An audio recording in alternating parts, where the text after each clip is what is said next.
I know I've told you this story before, but I was taking Dad to the grocery store, and one day we pulled up right there in front, and there was a slot that was empty, and a beat-up old truck just pulled in there. My dad was on the passenger side. The truck pulled in over there, and the guy in the truck was older than Dad.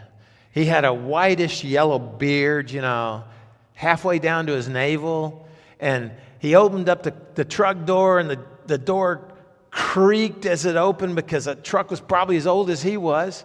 And then you heard him groan and kind of bones pop and everything like that as he sort of crawled out the side of the truck and stood up, straightened up his spine when he got over there, and he looked straight at Dad, and he says, "We're going to get through this, ain't we?" And my dad looked right back at him and says, "We always do." It's just so quick, so natural. I mean, this is where their minds are. We're going to get through this. We always do. I'd have had to stop and think about it. If that old guy would have come to me and says, "We're going to get through this, ain't we?" I'm thinking like, well, what are we talking about here? What's the deal? And Dad just said, "We always do." And the old man just nodded to him and went inside. And I said, "Dad, you know that guy?" "Nope." That moment has really clarified to me of an attitude that old guy and Dad had, that we can face anything because we have each other. We are together. We can face anything because we have a surety about our future.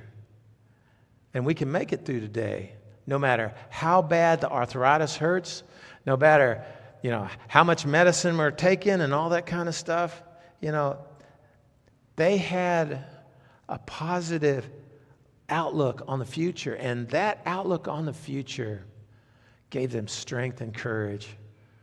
This is something that we need to think about ourselves as we look around and we look at things and we say, "Man, things are getting kind of crazy. This might get really bad. This isn't going to turn out well." Jesus knows that what's in the future, that is what is good as it gets. Not today. But in the future, it's as good as it gets. And Jesus is preparing us for that. Jesus is preparing us to go forward. And Jesus says he wants us to know that he's going to come back and he's going to get us. Because what's ahead of us is not permanent death, but it's eternal life.